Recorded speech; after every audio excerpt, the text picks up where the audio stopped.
శ్రీల ప్రభుపాదికి జై. జై. శ్రీమద్ భగవద్గీత యథాతథము అంతర్జాతీయ కృష్ణ చైతన్య సంఘ సంస్థాపకాచార్యులు పరమ పూజ్య శ్రీ ఏసీ భక్తి వేదాంత స్వామి ప్రభుపాద గారు 2వ అధ్యాయం 1వ శ్లోకం. సంజయ ఉవాచ తం తథా కృపయా విష్ట అశ్రుపూర్ణ పులేక్షణం విషీదంతమిదం వాక్యం ఉవాచ మధుసూదనః. సంజయుడు పలికెను, చింతాక్రాంతుడై అశ్రువులతో నిండిన నేత్రములతో దయతో నిండిన వాడైన అర్జునుని చూచి మధుసూదనుడు శ్రీకృష్ణుడు ఈ విధముగా పలికెను. నుండి ఈ అధ్యాయం దీన్ని సాంఖ్యయోగం అంటారు. దీన్ని భగవద్గీత ప్రభుపాదుల వారు గీతాసారం అని కూడా చెప్పారన్నమాట. సాంఖ్యము అంటే అంకె, అంతే కదా. దాన్ని విడదీసి చెప్పేది ఏదైతే ఉందో అది సాంఖ్యం. ప్రకృతి లక్షణాలని, మన శరీరంలో ఉండేటువంటి ఇంద్రియాలని, మనస్సుని, బుద్ధిని, అహంకారాన్ని, వీటిని అన్నింటినీ వేరువేరు చేసి మనం చూపించేది ఏదైతే ఉందో అది సాంఖ్యయోగం. మనం అన్నీ వేరు చేస్తే కదా అర్థం చేసుకోగలుగుతాం అన్నీ కూడా. లేకపోతే ఉండపాలని ఒకటి ఇచ్చారనుకోండి, ఇది దేంతో తయారైందో కూడా అర్థం కాని పరిస్థితి. దాన్ని అనుభవిస్తూ ఉంటాం తప్ప దాని యొక్క సరైనటువంటి జ్ఞానాన్ని మనం కలిగి ఉండం. సరి అయిన జ్ఞానం అంటే ఏమిటంటే అన్నీ వేరువేరుగా చూడగలిగినటువంటి స్థితి వచ్చినప్పుడు జ్ఞానం అవుతుందన్నమాట. ఇక్కడ మొదటి అధ్యాయంలో అర్జునుడు చాలా దుఃఖించాడు అన్నమాట. ఎందుకని? తన ఎదురుగా ఉండేటువంటి ఆ యోధులు ఎవరైతే ఉన్నారో వాళ్ళందరూ కూడా ఆయనకు బంధువులు. ఆ బంధువులు అందరూ చనిపోతే, అందరూ చనిపోయిన తర్వాత నేను ఒక్కడే ఉండి ఏం చేస్తాను? ఒకసారి మార్కండేయ మహర్షి 7 కల్పాల వరకు జీవించేటువంటి అవకాశం దొరికింది ఆయనకి. ప్రతి కల్పంలో ఆయన అడుగుతారనమాట. మహాభారతంలో ఒక సందర్భంలో అడుగుతారనమాట, ఈ లోకంలో అన్నింటికంటే దుఃఖకరమైనది ఏమిటి అంటే తాను జీవించి తనకంటే ముందు అందరూ పోతూ ఉంటే అది దుఃఖకరమైన విషయం అంట. అంతే కదా. ఇప్పుడు ఆయన జీవించి ఉంటాడు, కల్పాంతరాల వరకు జీవించి ఉంటాడు. తన బంధువులు, స్నేహితులు, మిత్రులు అందరూ కూడా గతించిపోతూ ఉంటారు. అప్పుడు గొప్ప దుఃఖంగా అనిపిస్తుంది అన్నమాట. ఇది లౌకికమైన పరిగణలో చూసుకున్నట్టయితే. కాబట్టి అదే లౌకికమైన విషయాన్ని తీసుకుని చాలా దుఃఖిస్తాడు ఎవరు? అర్జునుడు అన్నమాట. నేను యుద్ధం చేసినట్టయితే ఖచ్చితంగా వీరందరూ కూడా సంహరించబడతారు, కాబట్టి నేను యుద్ధం చేయను అని చెప్పి దుఃఖిస్తున్నాడు. ఆ దుఃఖిస్తున్నట్టు వ్యక్తిని చూసి శ్రీకృష్ణ పరమాత్మ ఇలా అన్నాడట. కాబట్టి చింతాక్రాంతుడై అశ్రువులతో నిండిన నేత్రములతో దయతో నిండిన వాడైనటువంటి, దయ ఎవరికి ఉంది? అర్జునుడికి ఉంది. సహజంగా దయ ఎవరికి ఉంటుంది అంటే భగవద్భక్తులకు ఉంటుంది. అందుకనే ఎవరు శ్రేష్ఠ పురుషుడు అని మనకి ఒక క్వశ్చన్ వచ్చింది అనుకోండి, వీడు మద్యం సేవించడు కాబట్టి మంచివాడు, లేకపోతే మాంసం తిండు కాబట్టి మంచివాడు, ఇలా మనం లెక్క వేస్తూ ఉంటాం అన్నమాట. కానీ అన్నిట్లోని ఏదో సందర్భంగా ఏదో దుర్గుణం అతడిలో ప్రవేశించి ఉంటుందన్నమాట. అటువంటి దుర్గుణాలు ఏవీ లేకుండా శ్రేష్టంగా ఎవరుంటారు అంటే ఒక వైష్ణవుడు మాత్రం ఉంటాడు, శుద్ధ వైష్ణవుడు. పూర్ణంగా భగవత్ శరణాగతి చేసిన వాడు ఎవడైతే ఉంటాడో అతడిలో అన్ని సద్గుణాలు ఉంటాయి. కాబట్టి అర్జునుల్లో అన్ని సద్గుణాలు ఉన్నాయి కాబట్టి తనని చంపడానికి వచ్చినటువంటి వారి మీద కూడా దయ చూపిస్తూ ఉన్నాడు అన్నమాట. ఇక్కడ మధుసూదనుడుకు శ్రీకృష్ణుడు ఈ విధంగా పలికెను. మధుసూదనుడు, మధువు అనేటువంటి రాక్షసుని చంపినవాడు కాబట్టి మధుసూదనుడు అని చెప్పారు.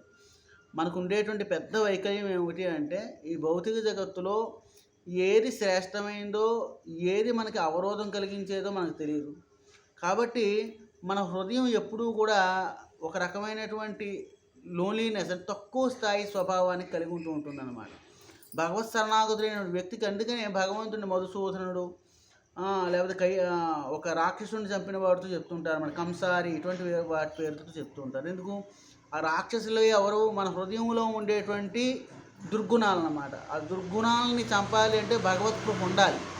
కాబట్టి భగవానుని ఇక్కడ సంజయుడు ఏం చెప్తున్నారు? మధుసూదనుడు అని చెప్పి చెప్తున్నారు అన్నమాట.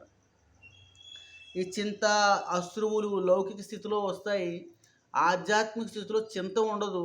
అశ్రువులు ఏవైతే ఉన్నాయో, కంటి నుండి వచ్చేటువంటి నీరు ఏదైతే ఉందో అది ఆనంద బాష్పాలుగా పరిగణించబడుతూ ఉంటాయి అన్నమాట.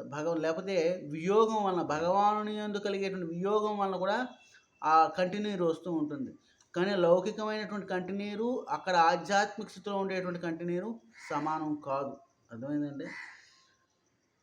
ఇది ఎలాంటిదంటే మన ఇంట్లో ఉండేటువంటి కుర్చీ ప్రధానమంత్రి గారికి ఉండేటువంటి కుర్చీ సమానం కాదు అన్నటువంటిది అన్నమాట. అంతే కదా.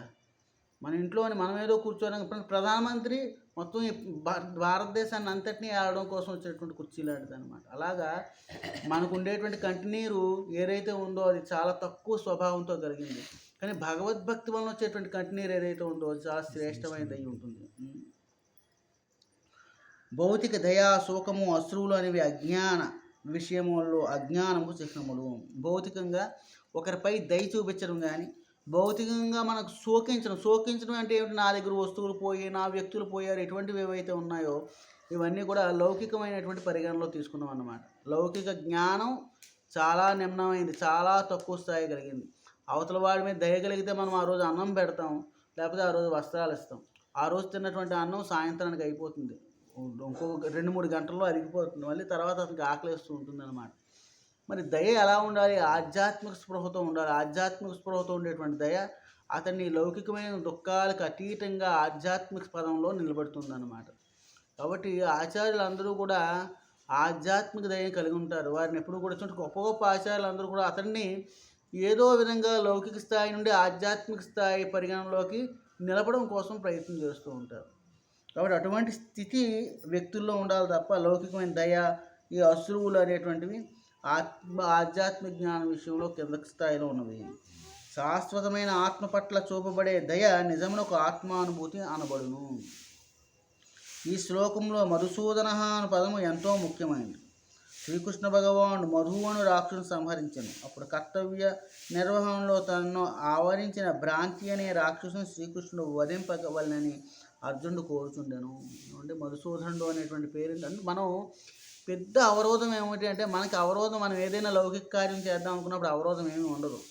మీరు ఏదో ఇల్లు కొందామనో, ఇల్లు కడదామనో, లేకపోతే స్థలం కొందామనో మీరు వెళ్తున్నప్పుడు అవరోధాలు ఉన్నప్పుడే దాన్ని అన్నింటినీ ఏం చేస్తుంటాం? మనమే దాన్ని అన్నింటినీ ఎదుర్కొని ముందుకెళ్ళేది కొనేస్తాము, లేకపోతే పని చేసేస్తూ ఉంటాం. కానీ ఆధ్యాత్మిక విషయంలో నువ్వు జపం చేద్దామనో, లేకపోతే ఏదైనా ఒక విషయాన్ని లౌకిక విషయాన్ని మానేద్దామనో అనేసరికి చాలా అవరోధాలు వస్తూ ఉంటాయి. కాబట్టి అటువంటి అవరోధాలు ఎవరు పెడుతున్నారు? బయటవాడు ఎవడో పెట్టడు. మనకి మనముగానే మన హృదయ దౌర్బల్యం వలన మనం ఆ అవరోధాలను మనమే ఏర్పాటు చేసుకుంటాం. మరి మనకు మనమే అవరోధం కలిగించినప్పుడు ఎవడు దాన్ని ముందుకు నడిపించగలడు? అన్నింటికంటే శ్రేష్టమైనటువంటి వాడు ఎవడైతే ఉన్నాడో అతడు మాత్రమే దాన్ని ముందుకు పంపించగలడు అనమాట. కాబట్టి ఇక్కడ ఈయన శ్రీకృష్ణుని కోసం యుద్ధం చేద్దాం అన్నటువంటి వచ్చిన వ్యక్తి అంటే భక్తి చేద్దాం. యుద్ధం అంటే కృష్ణుడి కోసం నువ్వు ఏం చేద్దాం అనుకున్నా అది భక్తి అవుతుంది. సో ఆ భక్తికి అవరోధం ఎవరో కాదయ్యా, మనమే. కాబట్టి నాకు నేనుగా శత్రువు అనుకోండి, నాకు బయట ఉండేటువంటి శత్రువును నేను జయిస్తాను. నాకు నేనే శత్రువుని అయితే ఎలా నేను గెలవగలను? కాబట్టి ఇక్కడ మధుసూదనుడు, శ్రీకృష్ణ భగవానుడు మధుసూదనుడుగా పరిగణించబడుతున్నాడు. నా హృదయంలో ఉండేటువంటి దౌర్బల్యం అనేటువంటి అసురుణ్ణి అతడు సంహరించి నన్ను ఆధ్యాత్మిక పదంలో చక్కగా నిలబెట్టగలడు. హరే కృష్ణ. శ్రీల ప్రభుపాద జయ.